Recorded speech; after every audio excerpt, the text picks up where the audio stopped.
Being black in America should not be a death sentence. We watched as a white officer pressed his knee into the neck of a black man. When you hear someone calling for help, you are supposed to help. This officer failed in the most basic human sense. Being black in America should not be a death sentence. But nearly 5 years ago, that is exactly what Americans witnessed when they saw the cell phone video of Minneapolis police officer Derek Chauvin pressing his knee into the neck of the unarmed and gasping George Floyd for 9 minutes and 29 seconds. It triggered the largest protest movement in American history. Derek Chauvin was later convicted by a jury of murder. Donald Trump, who was president at the time George Floyd was murdered, publicly condemned his death. Like I said, broken clocks. But yesterday, the Justice Department announced a move to dismiss a police accountability agreement with Minneapolis that was negotiated under President Biden. The Department of Justice also announced it will also begin to dissolve a similar police consent decree in Louisville after the death of Breonna Taylor, as well as ending investigations of violation by police departments across the country. Benjamin Crump, the attorney for George Floyd's family, said, quote, "The Department of Justice is not just rolling back reform. It is attempting to erase truth and contradicting the very principles for which justice stands." But Donald Trump is willing to stand up for the January 6th rioters and terrorists who stormed the Capitol. The New York Times reports, quote, "The Justice Department is discussing giving the relatives of Ashley Babbitt, an Air Force veteran killed by the police during the storming of the Capitol on January 6, 2021, about $5 million to settle a wrongful death lawsuit they brought against the government last year, according to two people familiar with the matter. The Justice Department prosecuted nearly 1,600 people in connection with the January 6 terrorist attack. But on this first day in office, Donald Trump pardoned nearly all the people who attacked the Capitol and the police there on his behalf. The Trump mob that carried a Confederate flag in the United States Capitol. We know who Trump justice actually favors. Joining us now is national political reporter for the Washington Post, Toulouse Olorunipa. Thank you so much. He is a Pulitzer Prize-winning co-author of His Name is George Floyd, One Man's Life and the Struggle for Racial Justice. Toulouse, thank you so much for joining us this evening. I want to start with this, and I'm just going to be candid. You're a black person. I'm a black person.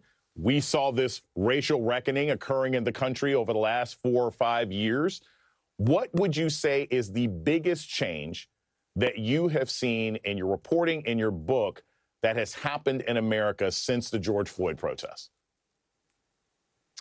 Yeah, Jason, thanks so much for having me, and thanks for that introduction in which you really laid out what has happened. The difference between 5 years ago, where the country sort of rallied around this idea of trying to root out systemic racism, and 5 years later, we have a president who not only doesn't believe systemic racism exists, as you talked about earlier in the show, thinks that white people are the victims of racism. And so we have seen a major shift in the rhetoric, a major shift in the way that the federal government is addressing racial injustice. But it is important to note that at the state level and at the local level, there have been major changes as a result of George Floyd's death, in which police officers and police departments have had to implement new changes, changes to the use of force, and that has happened at the local level, and that has endured over these past 5 years. And so a lot of the work that the activists were doing and the protesters were doing 5 years ago has borne some fruit at the local level. We have not seen that at the federal level. Instead, we have seen a shift and a retrenchment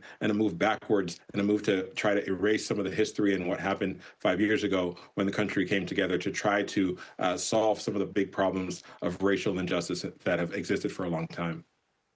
Now, I didn't have a complete watch, right? I don't usually carry one, but I would say that the reconciliation process was about 18 months, right? By the summer of 2022, late 2021, you already had politicians saying, all right, enough of this. We're not going to do it. You know, we don't care about bumper stocks. We don't care about police cameras, et cetera, et cetera. What would you say, and you talk sort of in your book about how local departments who have made changes have resisted the backlash, because there has been a backlash to the protests about George Floyd's murder. It's literally animating this entire Department of Justice. How have local departments said, hey, no, we're going to continue to move forward with these reforms, even in the face of backlash? Well, it's important to know that grievance politics is powerful. It is effective in many ways. And some of these local departments have had to stand up to the power of grievance politics and sort of white identity politics that we've seen at the national level. And we have seen police chiefs, we've seen local communities stand up against that, in part because people that are closer to their communities know that people across the political spectrum, across the demographic spectrum, they want good policing. A lot of these laws are based in evidence-based practices to get policing to be better. And, you know, things like chokeholds and no-knock warrants, effectively and based on evidence, are not the way to protect the rights of citizens, are not the best forms of policing. And so when the rubber meets the road, it's about getting better policing, which is something that almost everyone wants. And so when you take it away from the national grievance politics and you focus on local communities that are trying to do the right thing, and a lot of police officers that are trying to do the right thing, having body cameras, having people who are specialists in mental health respond instead of people with guns and tasers. And in many cases, that helps to de-escalate and helps to make sure that everyone gets home safe. And so I think the local officials have been able to do a lot of progress in reforming. But when it comes to the political side of things, that's where we've seen the real changes. Toulouse Thank you. Toulouse Olorunipa, thank you so much for joining us this evening.